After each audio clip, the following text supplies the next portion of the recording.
don't look now, but investors contending with a tug of war in Washington will have to deal with the start of earnings season this coming week, and by all accounts, the numbers are not expected to look good. The S&P 500 is expected to post earnings growth of 4.5%, a forecast which has steadily come down and would be the slowest growth rate in a year, according to Thomson Reuters IBES. JP Morgan Chase and Wells Fargo kick off the reporting season for the big banks. As a whole, the financials are not expected to have a bright quarter.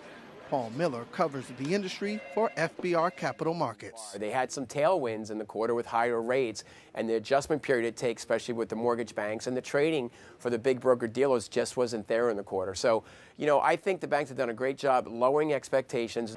And while expectations for bank earnings may be running low, hopes for an end to the crisis in Washington are still running relatively high. Investors still think politicians are not crazy enough to let the October 17th deadline on America's $16.7 trillion debt limit run out and once again cause America to become the epicenter of a global crisis.